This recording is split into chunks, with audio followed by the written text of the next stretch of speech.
Ada yang tahu nggak sih apa itu stroke? Pertama, mari kita kenali apa itu stroke. Stroke merupakan kematian jaringan otak yang disebabkan karena pecah dan tersumbatnya pembuluh darah di otak. Normalnya, otak mendapat pasokan oksigen dari darah. Apabila terjadi penyumbatan pembuluh darah di otak akan kekurangan oksigen, dan apabila tekanan darah terlalu tinggi, akan menyebabkan pembuluh darah pecah. Nah, hal inilah yang dapat menyebabkan stroke. Untuk mengetahui bagaimana orang terkena stroke, kita harus tahu bagaimana ciri-cirinya. Biar gampang menghafal, ini singkatannya.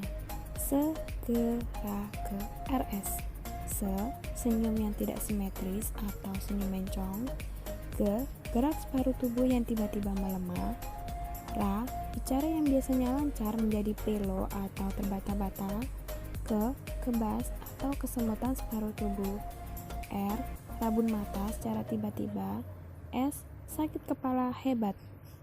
Kemudian, apa saja sih faktor resiko stroke? Yang pertama, hipertensi atau tekanan darah tinggi. Yang kedua, diabetes atau kencing manis. Yang ketiga, kolesterol tinggi. Yang keempat, obesitas atau kegemukan. Yang kelima, penyakit jantung seperti gagal jantung dan penyakit jantung bawaan. Dan yang keenam, merokok. Lalu, bagaimana cara mencegah stroke? Yang pertama, pencegahan primer.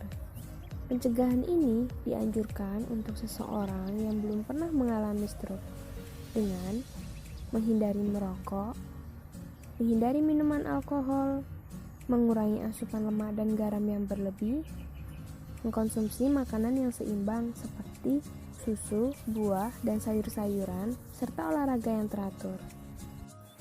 Yang kedua, pencegahan sekunder. Pencegahan ini dianjurkan untuk seseorang yang pernah mengalami stroke dengan mengendalikan faktor resiko sehingga serangan stroke tidak muncul kembali, seperti memodifikasi gaya hidup, misalnya melakukan check up atau periksa kesehatan secara rutin, tidak mengkonsumsi makanan yang mengandung lemak dan kolesterol tinggi, serta rutin berolahraga. Yang ketiga, pencegahan tersier. Pencegahan ini meliputi rehabilitasi fisik, rehabilitasi mental, dan rehabilitasi sosial. Nah, apabila mendapati orang dengan gejala segera ke RS, maka sudah saatnya segera membawa orang tersebut ke RS. Ingat stroke, ingat segera ke RS. Ini kata dokter tentang stroke. Terima kasih sudah menyaksikan video ini. Jangan lupa komen, like, dan subscribe. Mari kita selamatkan orang terdekat kita dari stroke, dan jangan sampai stroke merebut waktu senja kalian. Sayangilah diri kita untuk keluarga kita, jagalah kesehatan kita agar terhindar dari penyakit stroke. Ingat stroke, ingat segera ke RS. Ini kata dokter.